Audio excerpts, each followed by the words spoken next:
Welcome back, everyone. Going into the second part of Drop Frames here. Where to begin? Zeke, you jumped into Outer Wilds, and I'm curious about it because I'm at that point right now where Game of the Year stuff is coming up, and it's one of those games that has Mhm. constantly come up from viewers as being their Game of the Year. You have not finished it yet. Mhm. Let's start with that. No, So, how do you, where are your thoughts on it? What are you feeling? I'll pull up some footage.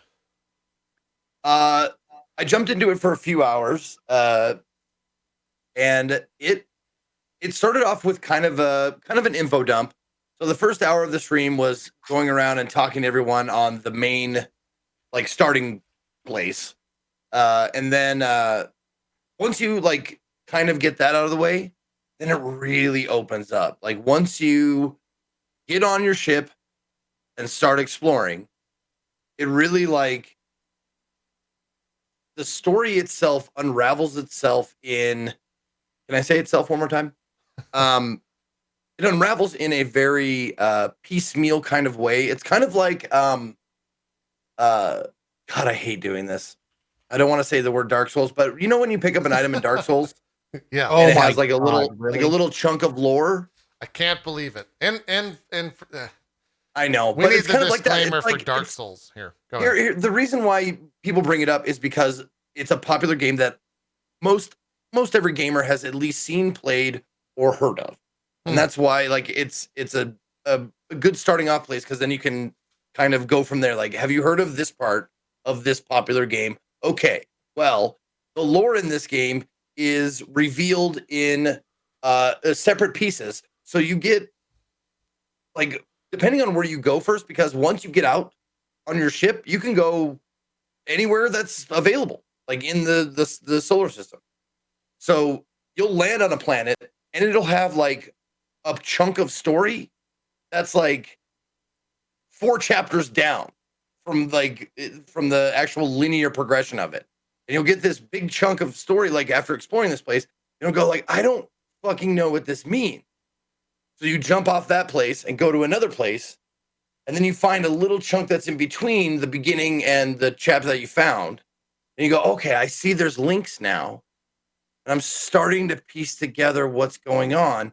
And then shit that you thought might have been just background stuff starts to become important. You start noticing things like right at the beginning, uh one of the main mechanics is that you and this is not spoiling anything because it's like one of the core mechanics of the game. When you die, you restart at the very beginning again. Um like it's a time jump. Like when you die, you go back to where you actually started the game. Um and you start noticing things like right from the jump. And you're just like, oh fuck, that's what that is. Because that piece of lore told me, and it's just a mystery that you're kind of unraveling as you go along, and it's intriguing as fuck. The music is fantastic. Um, the I will say the first planet I dropped down on was a bad planet to start with because gravity is important in this game, and the planet I dropped down on had like two times the gravity, and it made you move around really slowly and like jank. I was like, oh fuck, is this game all jank and stuff? I was like, no.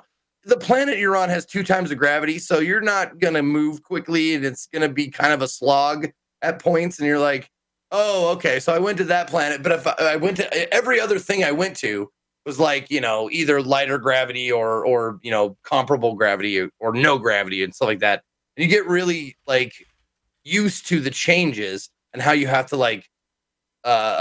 retool your mobility, like how you have to rethink like orbiting and docking and trajectories. Like fuck, man, I've burned up in the sun more times than I'd more times than I'd like to admit because I put on the autopilot. I'm like, all right, autopilot on. But the autopilot like straight line through the sun to the planet. So you're like, shit, burned up. Fuck.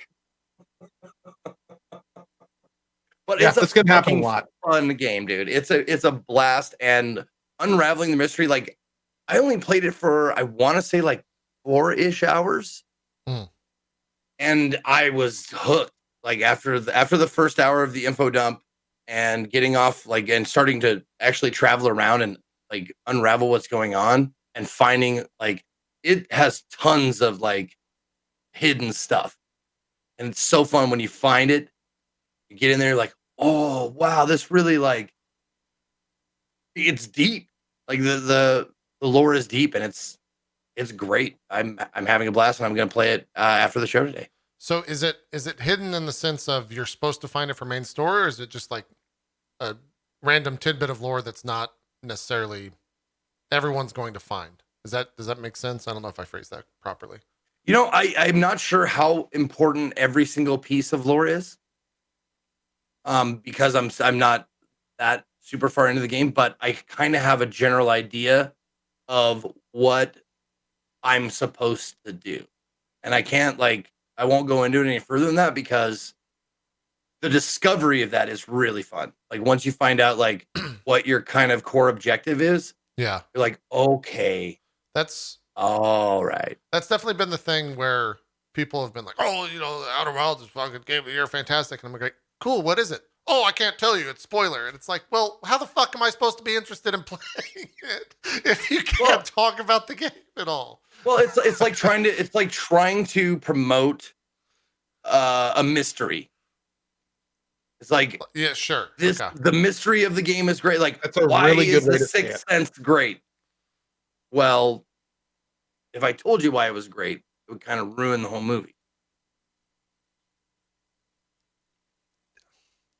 But you could still talk about the six. No, sure, yeah. No, like I said, like the environments are fucking I know. immersive. I got you. I got you. Yeah, the environments are immersive. The sound design and music is wonderful. The characters are the dialogue that's in the game is uh very humorous at times. Kind of Hitchhiker's Guide to the Galaxy, kind of like maybe not quite as cynical, but Yeah. definitely kind of goofy at times. Um, they pay attention to physics when they feel like it, kind of. Okay. All right. It's like, all right, this planet has like zero oxygen, but this place has some trees. So you fill up your oxygen tank. Like, how is this fucking possible? Like, Sure. Yeah. yeah, sometimes they pay attention to it, sometimes they don't. Whenever they feel like it, kind of. It's really good. The Like it's yeah, but the interesting part of this game for me is watching this and having seen the actual, like, the literal ending to the game from just popping into co-stream one day, and it happened to be the ending. I don't know. I feel like the ending makes no sense unless you've played the rest of the game. But it'd probably be the type of thing where as soon as I started playing the game, it would make a lot more sense, which seems to be kind of Not really. okay. All right. Yeah. There's there's a journey between I'm sure, what you yeah. saw. Yeah, a I'm big sure journey. there is, Yeah. without a doubt. Yeah. But those are my only two things. I know the ending of this game, and I know that it's on Game of the Year list for a lot of different people. I have no idea what the actual game is. This is the most gameplay I've seen of it, which looks like I don't know, like I don't know It's how an to describe what I'm saying. exploration game. Yeah, I guess If you needed to exploration. call it a game, it's an exploration game where the game is about the journey you take while exploring. Sure. Okay. That makes sense. yeah. Did you guys play Majora's Mask? I'm sure you did, Oh right? God. Like back in the day? Years ago, yeah, probably. Yeah. I kind of like it has nothing to do with like gameplay or style or anything like that, but the kind of feeling of unraveling like the What's different going on? storylines that you see. Like you see the guy running through the town square and you're like, you can't like catch him or something like that. But then later on in the game, you find someone that says like, oh, all you have to do is do this and this guy will stop. And you're like, oh shit, okay. So then you go back to the beginning, you set up the whole thing, then he stops and then he like gives you another piece of what's going on. And it gives you that feeling like that, like, oh shit, when I start over, because you will start over a lot, it's part of the mechanics of the game. Hmm. When I start over, I'm immediately going to this place and I'm gonna see what happens. All right. And it starts getting really cool because it a lot of the game is I think I just discovered something. I'm coming up with an idea, but now I need to do X, Y, and Z to confirm if that's what I think. Like it's a lot of, you have to kind of puzzle through this giant kind of house of cards that's constantly changing and resetting. So it makes it really interesting. It's definitely one of those games that you can kind of um, just go out and explore and do your thing, or you can really try to take it methodically and try to connect all the dots and get through it a lot quicker. And it doesn't matter which way you do it because it's really fun either way. Hmm. But yeah, and sometimes I know I don't know, I'm not speaking for Zeke, but my playthrough was a lot of both of those. So like a large percentage of my playthrough was just, hey, look at that. What's that? Let's go look at that thing and just go around and do that. And then the entire second half of it was, okay, if I do this, this, and this, then this will happen. If that happens, that I can confirm this will happen. If that happens, that I can do this thing. And then that might trigger this thing if I do it that way, but it might trigger this thing if I do it that way. So it gets to be really, really cool, especially as you get towards the end. It gets really interesting. And the way the devs did it, man, is very unique. Like that's one of the things about Outer Wilds is it's such a unique take on the gameplay loop that it presents that it's very much one of those games that I'd call like almost an experience instead of a game, just because of how unique it is. Like there's almost no other game I can compare Outer Wilds to outside of like maybe Mist in some ways without the repetition mechanic, and like Riven kind of like it's really hard to compare it. Zeke, you may have a better comparison. Well, someone said like Dark like Souls. it doesn't it's like it's just another Dark Souls clone. No,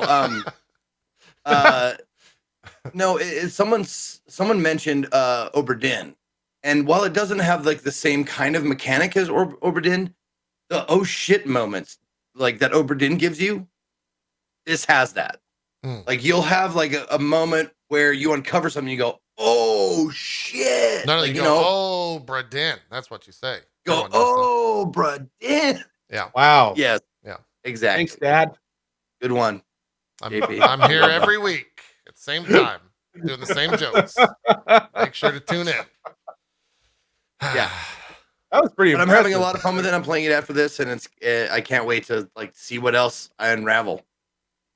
Now, let me ask you this, because I don't, maybe this isn't the case for you, but the game definitely has been hyped up for me. Is that the case for you as well? As viewers been constantly telling you to play this? I think even me and Co have been telling you to constantly play this.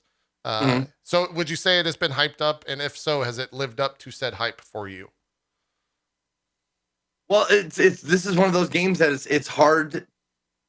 Like, if you hype it up, you can't say anything after that. Like, if you really want someone to play it, you go like, man, it's fucking great. You should play it. Why?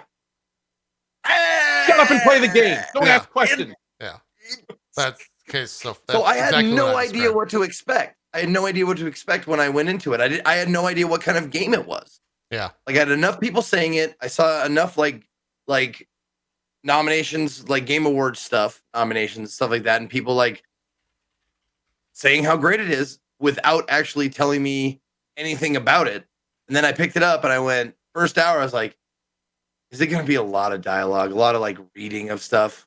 And then after that was over, nope, just a fair amount, like just here and there. Mostly it's just exploring. All right. Well, cool. I'm curious to see how much your, I guess, thoughts change on the game once you finish it, which sounds like it should be sometime this week. Yeah. I think most people have, at least when you've talked about it, most people in chat have said you have about 2 or 3 more sessions with it till you finish it. It's about a 15 to 20 hour game for most accounts. Are you going to play it, JP? I don't know. It's the type of thing where I feel like I have to be in that type of mood to play it. And that's fair. I'm not necessarily I'm not that type of mood that often. And so if I do play it, it's just going to result in me pissing off chat because I'm shitting on the game and nobody wins there. So that's just a recipe for failure. So those happen to be some of my favorite moments. Next level, like self-awareness. Oh, like yeah. that. No, I wish I had a lot of that. Yeah. Very aware of it. 100%. So will I play it before the year is up? Probably not. Will I play it sometime when I feel like playing that type of game?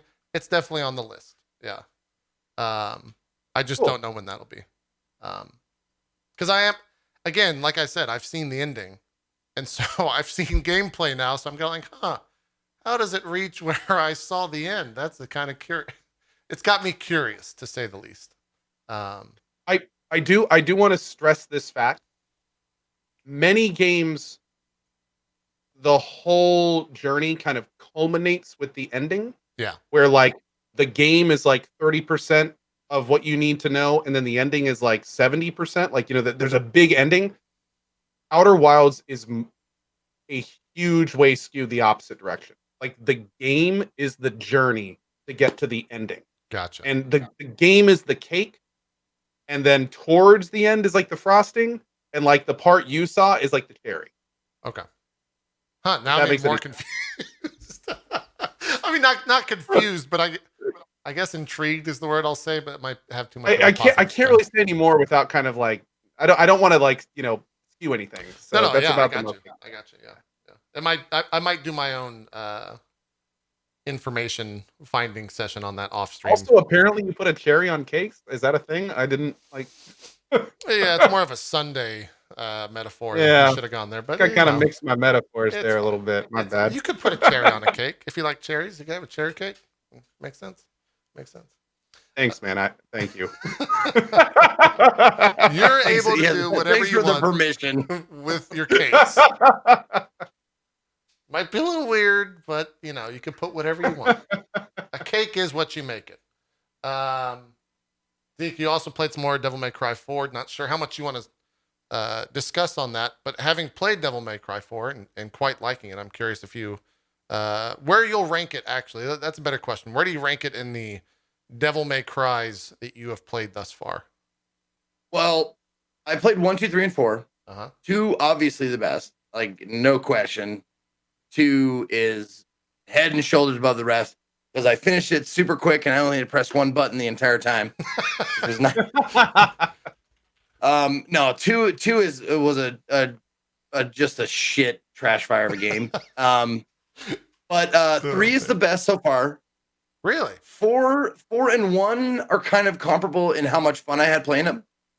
I mean, obviously the graphics are and music and that kind of stuff are like updated for between 1 and 4. But as far as just pure fun I had playing them, 1 and 4 are pretty comparable. I might put 1 just a little bit ahead, because because 1 you play mostly as Dante, and he's the character everyone knows and loves, and he has that attitude that everyone is used to, and the immature-ish, boyish, blah blah blah.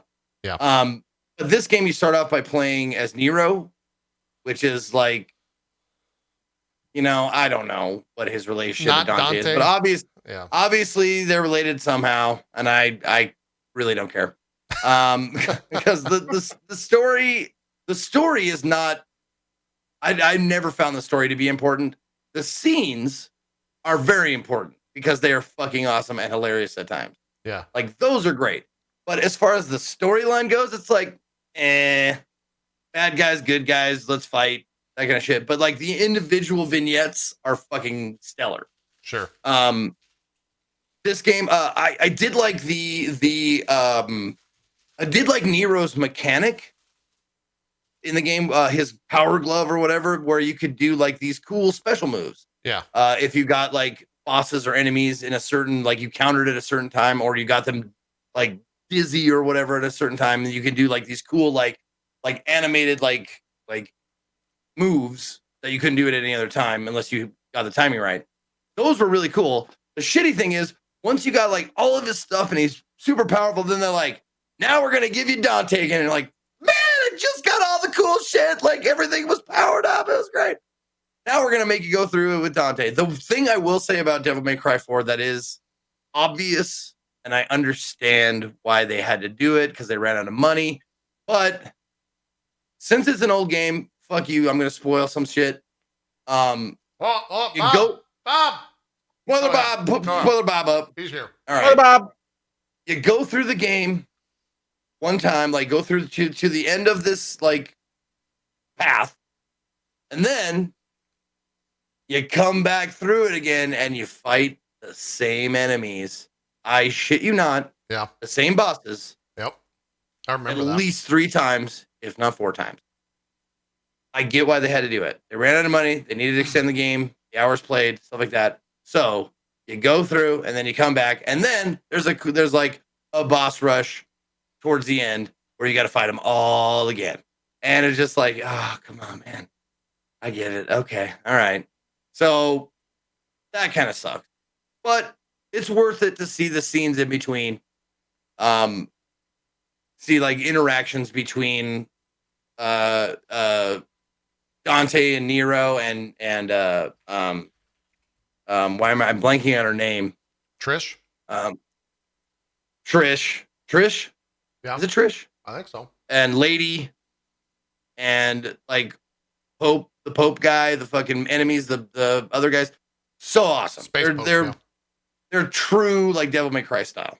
But I'm excited to get after Outer Wilds, I'm excited to get to DMC 5 because, and I'm glad I played all of them. I'm Are you skipping absolutely DMC? glad. No, it's just gonna happen probably afterwards. Okay. Because I definitely want to get DMC 5 done before the end of the year because in case it like makes the list or something. But DMC will happen later on. But yeah, I want to do that. And I want to see like I'm glad I played 2, even though people said skip it. Yeah. I'm glad because then I know your pain. I feel it.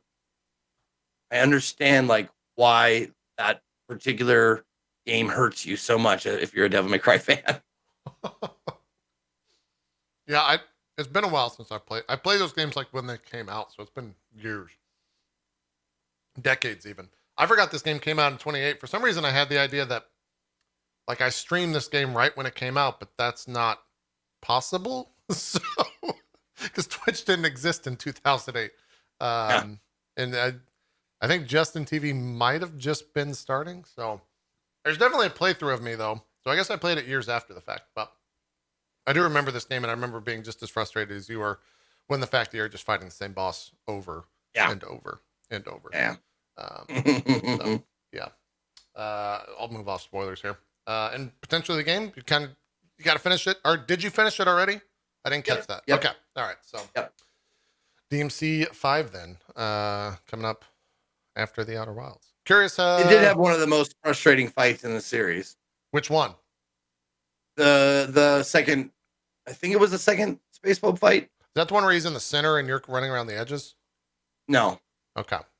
There's a different one where there's a mechanic that I'm not aware that I couldn't figure out or something, and I was just like doing like this like chip damage every once in a while, and I couldn't it wasn't clicking for me. There's an absolute like counter mechanic or something you're supposed to pick up on, and I never did. So yeah, I just did it the hard way, and then holy watered the rest of his life.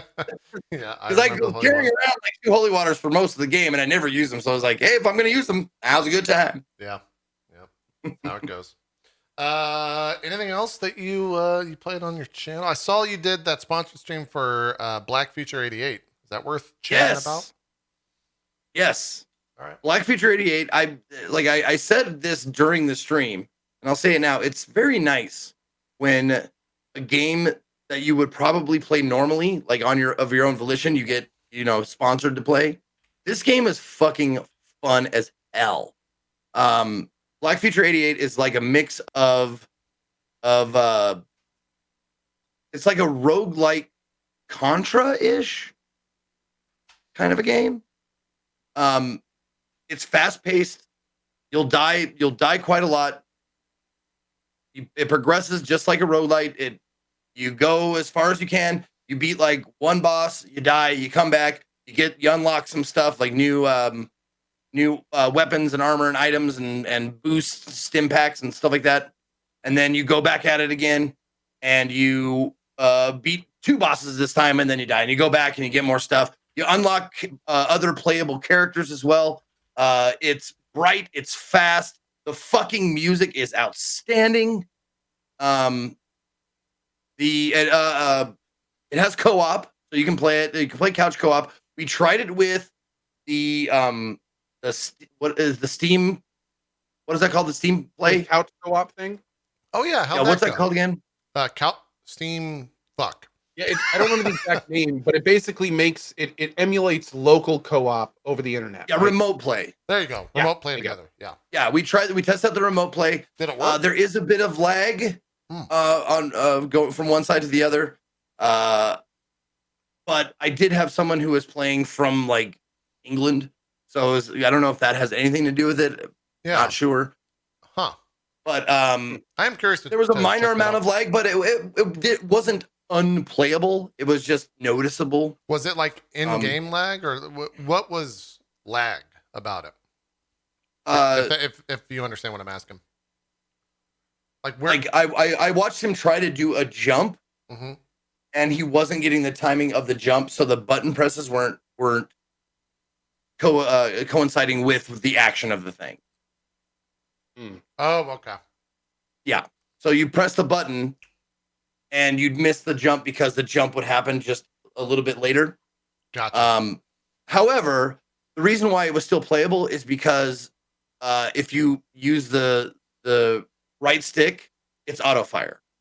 Oh, So you don't have to like press a button. You just hold down the stick in the direction of the enemy and it'll auto fire at them.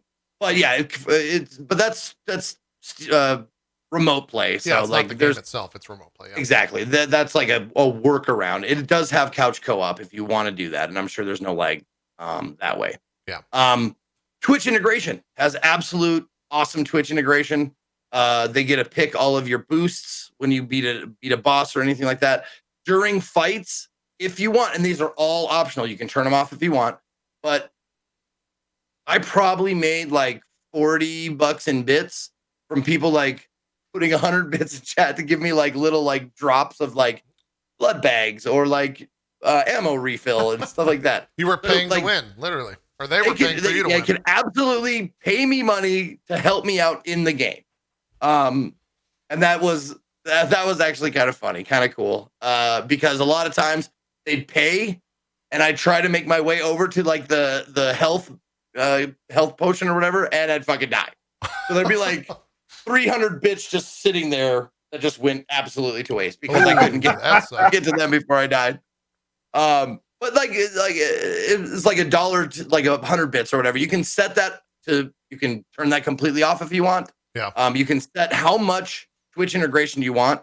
Like, so you can set it just to have chat vote on the items you get if you want. If that's all you want, you can have it be like turn like that and the bits on. Like bits will drop items for the people playing and stuff like that. So, and to be frank, they helped a little, but they never like made me OP. It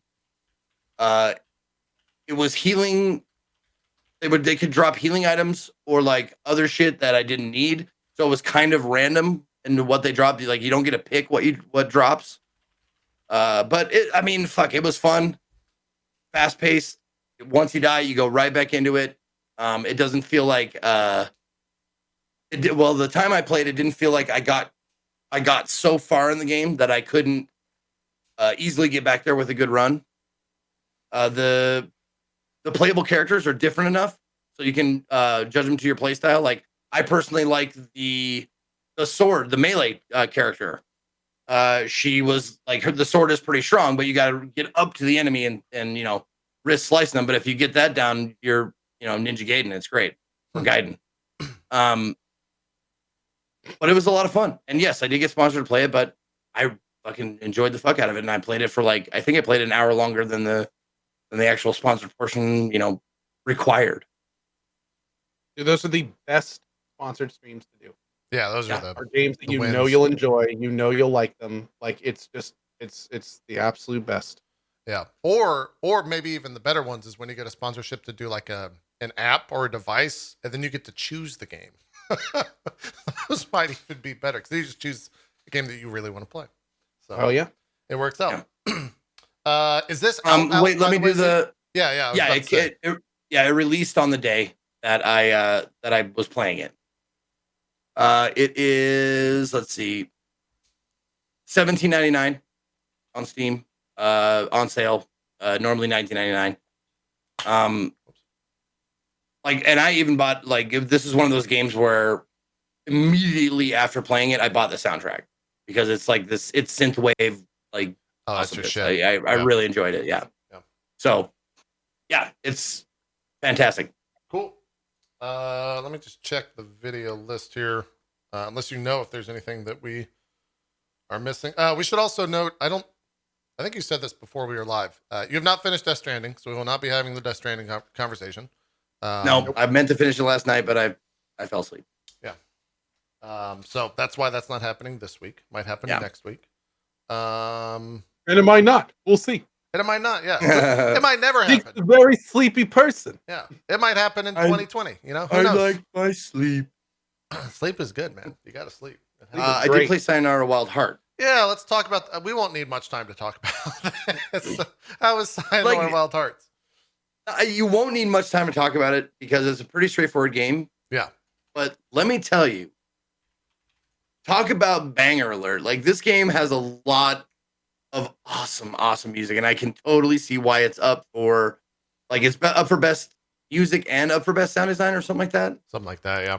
It's up for a couple of different awards, and that's kind of like, it was on my radar before the Game Awards came out, but after I saw the noms for it and stuff, it's like, oh, I mean, I'm a huge, like, I love music in video games and stuff, and I'm sure you guys are pretty much the same. Yeah. It has wonderful music, and it's not just EDM. It has like a EDM feel to it, but also has melodic singing music with actual words and stuff, and it coincides really well with the game, and the feeling of the game is just a positive driving vibe. You want to keep going, you want to continue. There's very little difficulty as well, right? Like, I don't even think the word difficult could be said in any fashion of this game, right? Well, the difficulty lies in the challenges. Oh, okay. Like, yeah, it's a level attack game where you have certain things that you can do to unlock achievement, basically. In the menu screen, they have these astrological signs in a circle, and there's 12 of them, but there's also 12 on the other side. So there's 24 different, like, challenges throughout the game, and they don't tell you exactly where they are. They give you a little, like, clue, and you just kind of have to, like, figure it out. Yeah. So they'll say, like, something to the effect of like show that you have no heart in front of the bull, or something like that. So you have to go to the Taurus level and get 0 hearts through your run, kind of a thing. And then you'll unlock that achievement. So that's where the difficulty lies in. And I can see myself definitely going back and doing these challenges because the music is it's good and it's varied enough from level to level to keep you, like, it doesn't get monotonous. Yeah. And the levels are short. They're relatively short, like a couple minutes each. It's good stuff. Great. It's on, like, I think it started as a mobile game. Yeah. So you can get it on like mobile Apple Switch. Arcade, yeah. Yeah. Yeah, if you have Apple Arcade or whatever, pay for that per month. Yeah. This is part of that. I think one of the, like, flagship titles that they used for it, which is why I played the first 5 minutes and was surprised to hear Queen Latifah read the intro of the game. That's right. She's the voice. She's the voice of the narrator. And I don't know if it's true, for entertainment purposes only. Thank you. I was told that the creator of the game was like, if you could have anybody you wanted to do the voice for this game, who would you say? And she was just like, I don't know, Queen Latifah. Yeah.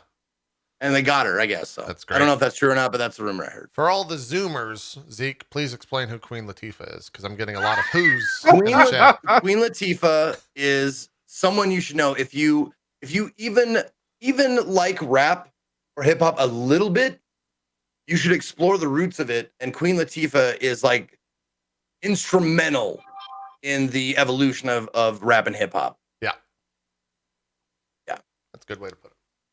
Also, he is a well-known actress. Yes. Yeah. She's been in a lot of movies. Yeah, I'm trying to think what, like, her biggest movie would be, but kind of failing at that. Maybe Chad will jump in. And also a comedian, I guess, as well. He was in the robbery. I can't remember the robbery movie. They were heist. Oh, is that? Wait. Set it off. Thank you. Oh, okay. Okay. Yeah. Set it up or set it off. That's right. Yeah. Anyway, Both of she's them. a big deal. Yeah. You should go. Mhm. Yeah, definitely. If you're interested at all, there's a lot of things you can check out about her. Oh yeah, she was Mama in Chicago. Bam. Oh yeah. Okay, that might be her biggest role. Did she get an Oscar for anything, or am I just making? Now we're really into She entertainment. might have got a nomination. I'm not Let's sure. stop. We're Pretty just sure. Pretty sure she won one of those like Einstein awards. She did. Something with She got photon particle physics. what's it called when you get all four? Is that the Bobby Awards? What is it when you the EGOT? She's an EGOT winner. EGOT, yeah. Yeah, yeah. I don't think she played in Ghostbusters. The Bobbies. She got a Bobby Award. She got a Bobby Award. That's my favorite one. That's everyone knows that's the most prestigious award of the year is to get a Bobby. Let's jump over to see. I think Coach has been playing a singular game this past week. As I open up, I'm addicted, man. his previous It's page. like, oh my god, it's bad. It's got me about my giblies. I can't stop. I won't stop. Where are you at right now in the game? I just finished Wrecker's Cave, which was the one where you go in and your 4 players get pulled under. Oh yes, And I did it without using teleport cubes or warping, which was a pain in the ass. That's And then a when I was lot, yeah. fighting the last boss, he turned into the giant void thing, which was a huge pain in the ass, but I beat him too. So yeah, I fought that guy, and everyone's like, "This is the experience thus far with Divinity." It's like the whole this fight's it's so difficult, and then I don't see the mechanic. Like I never saw that thing where he turns into what you just said. That's because you did the fight right. The fight is I mean, I supposed lucked to into do- it. Let's be fair. I didn't do it right. I just lucked into it. Well, you yes, but you also did it correctly because Sure. you're supposed to kill the boss before he has a chance to convert. But the issue was that I took one turn too long. The turn that I would have killed him, he converted, and he comes back like he starts as like a 400 magic armor, like 900 HP person. Yeah. He converts into a 1500 magic armor, 4500 HP Oh, monster. geez. I That's can not basically fun. one shot most of my characters into the right situation. So like I got really lucky. I somehow survived long enough to get his magic shield off. And then my team was able to keep him basically perma stunned as I for like over like 20 minutes worked through his health. But yeah, he was that was something. But yeah, the run has been so much fun so far. You know, the amount of changes they made from when I played it the first time is palpable. There's been over like 2,000 fixes and enhancements since I played last. I'm playing with an entirely new party with an entirely different style of play, which has just been a joy. And I played it just long enough ago to where I pretty much forgot everything. Nice. So it's That's always nice being able to kind of like go through it all again, and it's just been awesome. It's been a lot of fun. Was it voiced when you play it? When you played it Oh yeah, originally? it's always been fully voiced. Okay. The big thing though that wasn't around when I played is a lot of the little QOL stuff wasn't there. There were some bugs that made it so I couldn't use some of the other ones, and yeah, it's just there's been so many little changes and everything. It's been really good, it's been really fun.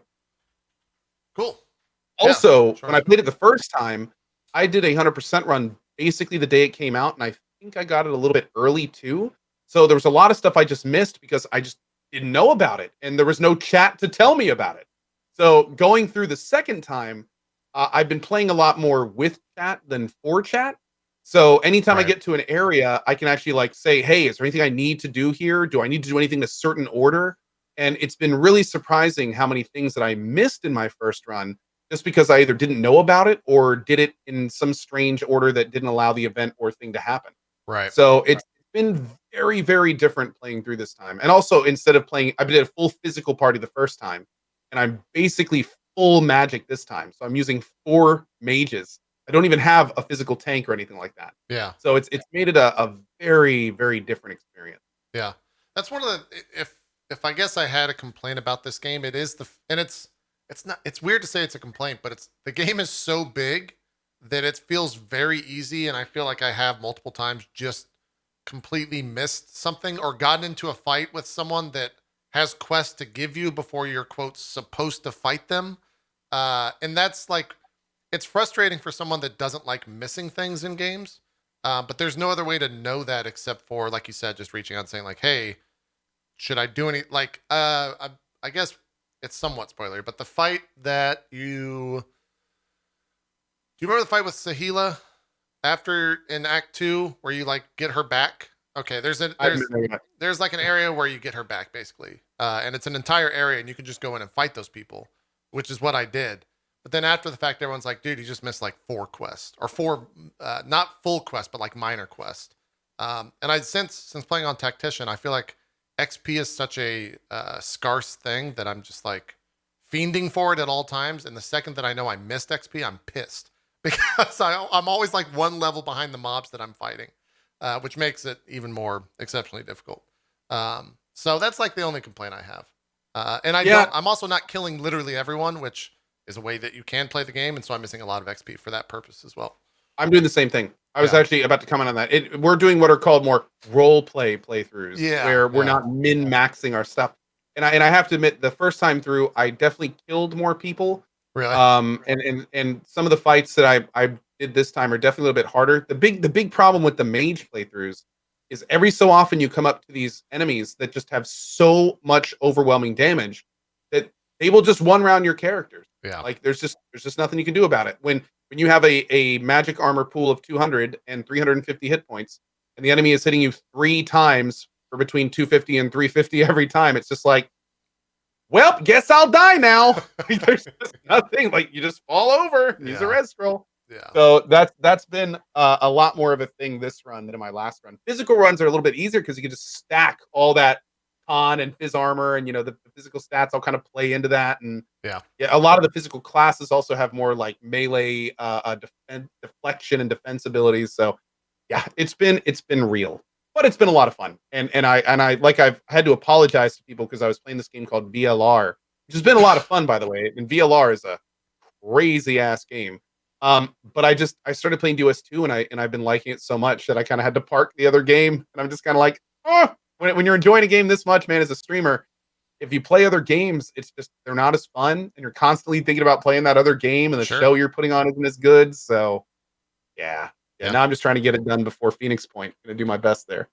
Yeah, you got some hours to put in. That's well, Yeah. you should be okay. Depending on if you're going like full every I'm day. I'm putting a lot of hours in, but at the same time, I'm really enjoying the journey. I'm not rushing it. I'm doing a lot of experimenting, a lot of testing. Like it would have been so much quicker in Wrecker's Cove just to do what I think I did it the first time, where you just use the teleport things to bring your whole party together and then steamroll everything. Yeah, There I that's spent what I like did. an hour just trying to figure out how to get one person to another, and then I had to like do fights with just those two until I got to the third, and then I had to like go get my fourth guy. So Yeah, I it's a spent lot different. 15 minutes doing that. Complained about it. And chat was like, "Dude, just use the teleporters." And I was like, "Oh." I think that's exactly what I did my first run. I'm pretty sure. Yeah. There's out of the there's been a lot waypoint. of that. You can also just get one character to the waypoint, and then everyone just warps to the waypoint. So Yeah, exactly. What do you think Baldur's Gate 3 is going to look like? Do you have any idea? Like, I'm so curious after playing this now and having played the old Baldur's Gate and having like an affinity for 5th edition D&D. Like, I don't know what that game's gonna. And I say this in like a good way, but I don't know what that game's gonna look like with Larian developing it. It's gonna be so weird after playing Divinity, I think. it's going to be really interesting because one thing that I keep coming back to with Divinity is like the snark. Like Divinity, almost behind everything, there's some little level of kind of snarkiness or jokiness or lack of formality. Yeah. And what's always been interesting about the Baldur's Gate franchise is it's a lot more fantasy serious. A lot. I mean, don't get me wrong. There's some parts of Baldur's Gate that are funny, but it's a lot more just kind of like real role play fantasy. So it's going to be interesting to see how Larian manages that, coming from the very kind of jokester, snarky DOS 1 and 2 into the much more kind of fantasy real. It sounds weird saying this, but fantasy realism Yeah. of Baldur's Gate, where it's a little bit more seriousness is a another little bit way more to say it. somber. Yeah. Yeah, it's more kind of serious and somber. Do I think they'll be able to do it? I absolutely do. And it's also important to remember that the original creators of Baldur's Gate are guiding the hand of Larian as they make it. So it's not like that just, Larian's being thrown into the Shark Tank kind of thing and, make us something good. Like they're there to help them make this game. But if anything, the more I play DS2, seeing its current state, just gets me that much more excited about BG3, man. because the quality, the voice acting, the level design, just the sheer amount of game development competence in DOS 2 leads me to think that BG3 is going to be a worthy successor. It's early to say, at least, but I think if there's a company that's going to make a Baldur's Gate that is a worthy Baldur's Gate 3, I think Larian is at the probably near the top of a very short list. Yeah. Yeah, I would agree with that. Do you think But we'll see. when Divinity released, and this is a question for the people that played it right out of the gate, yourself being one of those, did it feel like a fully realized complete game? Like you said that they put in 2,000 fixes. Is that just because so much time has passed between now and then? Or did it need those fixes?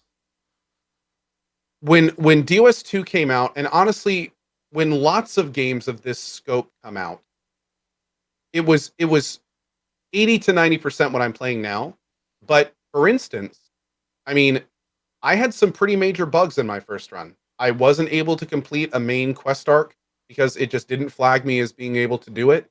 My entire end game fight bugged. I had characters in my end game fight that weren't supposed to be there. It affected my ending. So I mean, Huh. there were some pretty major issues when DOS 2 first came out. Um, I'm happy to say from what I've read and heard that all the issues I ran into have been patched and fixed, and in some cases they've been updated, like with a bunch of extra functionality and stuff. Right. But yeah, when it came out, it was not nearly to the level of a game like Pathfinder, but it definitely had some issues when it came out. It is also something good though is Larian has actually said that with especially with how much attention and eyes are on BG3, it's going to be much more of a when it's done situation. So they're not really beholden, I think, nearly as much as they were with DOS 2 and kind of getting it out the door. So I have a feeling they're definitely going to be like quality over release date kind of thing. So I'm not nearly as worried about that with BG3.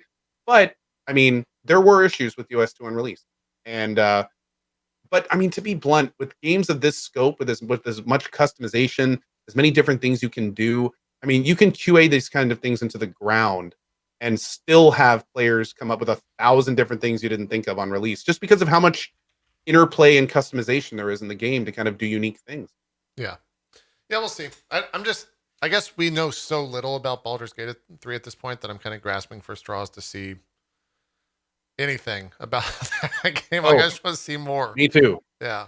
Yeah, Baldur's Gate 3. Mind flares! Okay, that's it. We're good. That's all we know, yeah. No? Shit's going bad. All right. Great. Okay, we're done. Yeah. That's it. But yeah, we'll see. We're supposed to be getting some more Baldur's Gate 3 information early next year.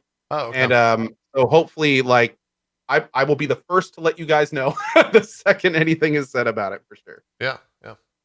And sorry about my phone. I thought it was off. That was I was just asking. normally I turn it off before the show. Yeah, people were blaming it on Zeke, and I was like, don't blame it on Zeke. It's not. No, that's me. That's me. Totally me. It's not his fault. Well, cool. I don't really have anything to talk about, so I'm gonna flip the table to you guys. What are we talking about for the last 12 minutes? You guys have Zeke, command what's of the show. Where are we going? I just did a lot of talking, so Take us away. God, don't put me in charge or anything. I'm a sidekick at best. Please, don't do this. I'll just drink my water, man. Where are we going? Hey Zeke, you posted a question. How about that? I Sure. didn't actually read it, but I bet it's good. We've answered this question before, but it might bear repeating. Someone from my chat, Zena, said, do you like streaming, or excuse me, do you think streaming has taught you skills that would make you good at another profession? Like if streaming literally died overnight, could you take those skills and transition into another job? Or would you be flipping burgers with the rest of us? Yeah, we've answered this type of question before, but I think it's phrased differently. So it'll be a fun one to answer. I think that streamers in general do so many different things that there's a lot of different paths that a streamer could go and do. It would just be kind of whichever one they're most interested in doing. Because it's some level in some facet where community managers, where people that can create content, where people that understand different programs for computers, that have full-time jobs in their own right outside of the world of streaming. That I think if a streamer is passionate about anything like that, then they could go that route. And in some areas, we're also just customer service people. So we could really go a lot of different directions. Um, yeah. So Community management. yeah. Go ahead, go. I was going to say, yeah, like community management, um, networking. I think I speak for a lot of streamers when I say that we certainly have met and had the opportunity to meet a lot of people that we may have not had the chance to in our previous professions. So I think that alone is kind of big. But really, yeah, I mean, just the there's lots. It would really depend on what direction you'd like to go from streaming, but there are certainly lots of things that we learn from streaming that I think could be very beneficial in community management jobs. Just the sheer amount of games we played for consulting stuff. There's yeah, lots of different ways we could go. I would think. Yeah. I would hope. Yeah. Well, it's one of those things. It's like, yeah, we hope. Yeah, exactly. We hope that we're I qualified hope. to do that stuff. This ever goes bottoms up. Um, Zeke, what about you? Like, I guess maybe the question is where would each of us? The follow up question is, where would each of us go? Which we have answered before, but I'm curious to see if it's changed at all.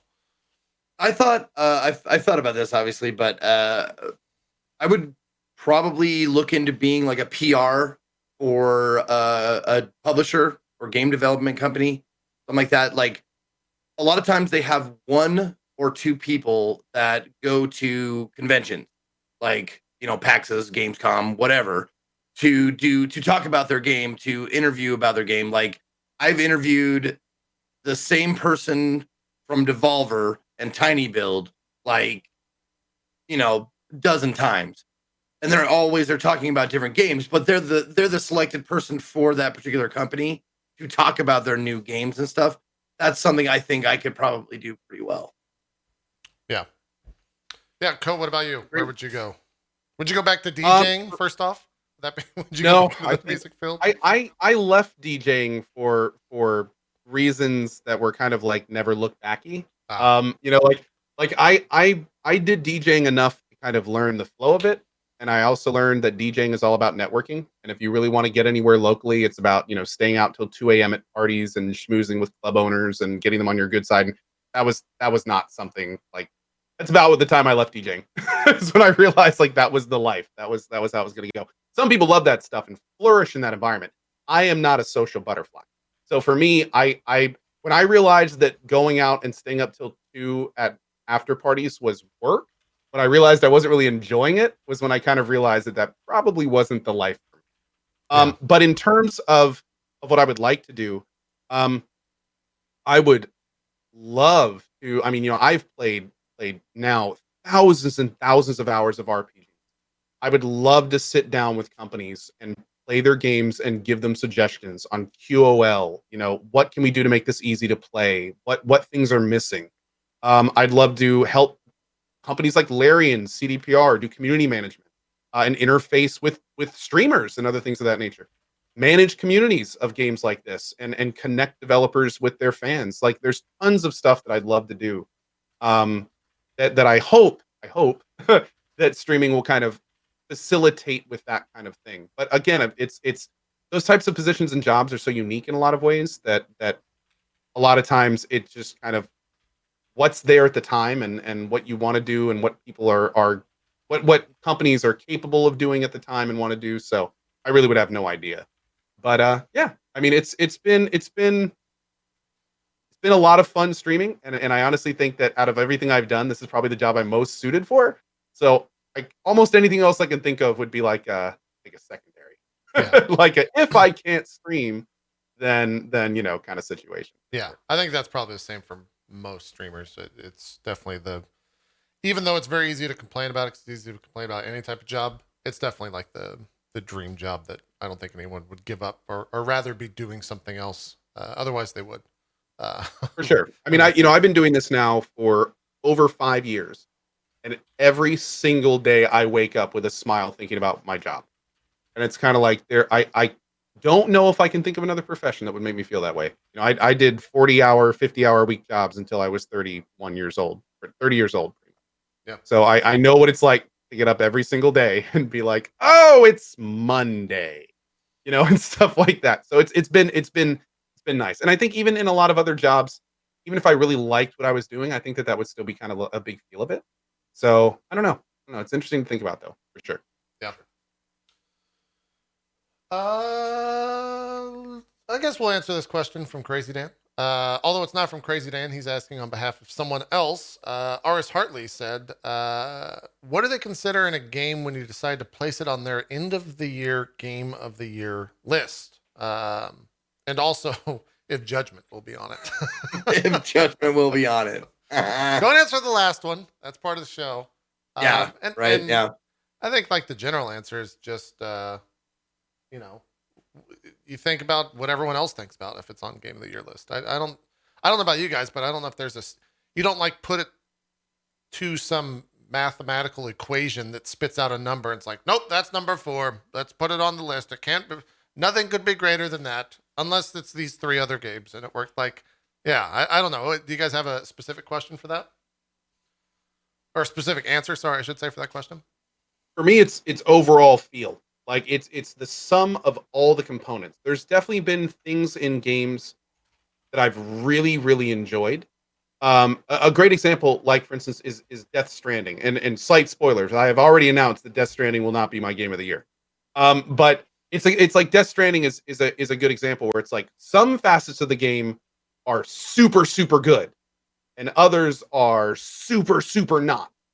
So for me, it's kind of like, even though my game of the year may not have the best story or it may not have the best gameplay, it's generally the game that I feel like kind of got the most right and gave the best kind of overall experience. Yeah, I think I echo that. It's definitely weird. I think my list is more like, I think the two of you approach your list differently. That mine is more of a, and it sounds weird to say this, it's more of a personal list, in the sense of you guys kind of approach it from a more, I don't know what the word is. Community oriented? No, well, yes, but fuck, what am I? It's like critical approach. You're more critical of the games on your list. Whereas I think if like I had a good experience with a game, not necessarily like the experience of playing it, but an overall like memorable experience, that ranks highly for me. Whereas you guys are like, hey, I had a really good experience with this game, but it ran like dog shit or something like that. That'll completely nullify where it is in your ranking. I don't know. Is that unfair of me to say that? Would you guys agree to that? No, well, that's the thing. I think game of the year lists are all inherently personal. Yeah. So any way you do them is right, because you could personally want to do it in your perspective, or you could want to do it from your community's perspective or a critical perspective. And how you choose to do it speaks to your game of the year list. So no, I think that's perfectly fine. Yeah. Sure. Honestly, like when I go through, like I make the entire, like every game that I played that came out this year, I have it all on a piece of paper or file or whatever, a document, and I go through each one, and I rank them against the next one down, and that's just how I go through everyone. Like, did this one beat this one? Did this one beat that one? And then if it did, then I go back up a rank. How about this one? And it climbs the list if it's better or whatever. And the only thing I really, really like have as far as criteria is enjoyment, just fun. How much enjoyment did I get out of the game? Did I enjoy this game? Like, there are, if it had certain aspects that I enjoyed, and there's certain bullshit that I hated, that definitely plays into it. But more often than not, like my last 2 games of the year were God of War and Horizon Zero Dawn, respectively, I believe. And the reason why those were my top games is because I had the most enjoyment all the way around from start to finish, with minimal times where I was not having fun or enjoying myself. That's like the only criteria I have for my game of the year list. Like, and sometimes like graphics, music, like that shit plays into the enjoyment, but it's all just, falls under that umbrella for sure. Yeah. Good call. Yeah, and by the way, to address some stuff I saw in chat, yes, although I do factor in technical stuff in my game of the year, I certainly will override a really good gaming experience for technical issues. I mean, you guys just heard about what I said about DOS 2. my entire Act 3 bugged, and a main quest line bugged. That game was game of the year for me. Yeah. So yeah. Now sometimes there's extreme cases where I'd love to make a game of the year, but it's just I can't. Like Pathfinder when it came out. Oh, it was such a lost opportunity. But yeah, it is a factor, but certainly not an end game factor. I am curious, how much does your own community's interest in streams of the games factor into y'all's decisions for Game of the Year list? Or does it at all? I will say, Go ahead. Okay, hold on. Ask that question again. I hope I got it right. Oh God, I have to rephrase it now as if I remember what I said. How how much does your community's involvement / interest in the game determine what goes on your Game of the Year list? That is something I try not to factor in, but it's hard not. It's hard to like completely look at it without like having like the most fun I had playing a game might have been a game that was fucking terrible in and of itself that I would hate playing on my own, but I loved it because I was playing it with chat and we were having fun, like making fun of it or, you know, yada, yada, yada. Yeah. So it's hard to not like, because my experience of the game is mostly like 90%, 99% of the time is with the chat there. So it's hard to like think about it and go, did I have fun because chat was there or did I have more fun? Is this a shit game? But I'm giving it the benefit of the doubt because chat and I were having fun. Dude, it's a fun with I do try situation. though. Yeah. Yeah. Yeah. Oh yeah. It's definitely, yeah. I think for me, it varies from game to game. Cause like, I think Getting Over It was such a fun game because I streamed it, but God of War wouldn't have mattered if I streamed it or not. It still would have been, you know, on the list regardless, one way or the other. My game of 5 years. Right? yeah, exactly. Cole, what's your answer to that? And then we'll wrap the show up. For me, I actually am. It's very similar to Zeke. You know, if I have the same people coming back every day and it's a huge amount of fun and it's really enjoyable for like the community as it is for me, that will definitely factor into my enjoyment of it. One of the reasons I'm really enjoying this DOS2 thing I'm doing right now is just that reason. Like, I was baffled that as many people show up to these DOS2 streams that have been, and seeing how much people have been having fun watching it has really helped me kind of like get back into it and enjoy it. Then again, I'm also very much like you in some ways, JP, where sometimes if the game is just good, I'm just going to enjoy it. So like I had kind of an outlier for a year for my game of the year. I actually had Final Fantasy 15 as one of my games of the year. I remember that. That wasn't the biggest year, or that wasn't the biggest game for my channel that year. There were actually some of my regulars that didn't stick with it all the way to the end. But you know, it's an overall package situation where just I spent like almost 100 hours in that world. I nearly ugly cried at the end of it. You know, I really, really enjoyed it. And for me, like from what it was up against, it was pretty much the total package for that. Because again, that was personal. That was for me. And even right now, I look over in chat, and one of the first things I see is Final Fantasy 15 was awful. Okay, that's cool. Like I'm not saying that it was the best game ever, but for me, that year, it was one of the biggest impacts I had, and I really enjoyed it and loved it. And so, you know, like that one was for me. Yeah. Yeah, I don't know what that was, Chet. That was weird. I don't know if that was. Yeah, it was like a. I don't know. It was. Do you have a compressor or anything? It felt like something got past a compressor and just like you had an S slip out of a word and it just went and just whistled real loud. Sure. Yeah. It was just a microphone chirp. Yeah, it's not your fault at all. It's not something that happened on purpose. But yeah, everyone noticed it. Anyways, let's do some shout outs and call it a show because we're done. Yeah. Also, I'll answer, or I'll I guess answer the question. I don't know if we're doing a game of the decade. It's one of those things where we kind of joked about, and then it became a thing that people actually wanted. So I don't know. If we do, it's not going to be coupled into the Game of the Year show. They're definitely going to be two distinct shows because that's like a fucking stupid long show. And we don't even know. We can do like a portion of an early January regular show. Or something. Yeah, something like that. And we also haven't planned anything in terms of the Game of the Year show, so we definitely need to, but we don't have anything to announce there. So we'll definitely figure that out and maybe have an answer for you guys soon. But yeah. One final mention before we go here. This should have been in the news section. But I just wanted to say this because there's been so much misinformation about this. So I wanted to say this. A lot of people have been coming to me over the last week asking me what my view is on the fact that Cyberpunk 2077 is getting microtransactions and multiplayer. I just want to make sure people are super clear about this. Cyberpunk 2077 is not what that call was about. What CDPR said is that after Cyberpunk 2077, they want to make a multiplayer style game in the Cyberpunk universe. And most likely that game will be either you purchase or have microtransactions or something. It is a separate multiplayer thing. They're not like jamming multiplayer into 2077 as far as we know, as far as they've said. Gotcha. So for the record, so many times I've been getting asked, like, what do you think about all this microtransactions, Cyber 27? There aren't any. They're not like it's. Don't worry, it's okay. Woosah. Just take it. It's all right. So anyway, that's it. That's Cool. all. All right. Look it up. Zeke, do some shout outs. Okay. All right. What's up, everybody? Ezekiel the Third here. If you want to find me, I'm at or slash Ezekiel_III on Twitch, Twitter, and YouTube. Thank you to Co and JP for being the co-hosts of my dreams every week. I couldn't have asked for two better husbands. If you want to check me out, I will be live at the top of the next hour or so.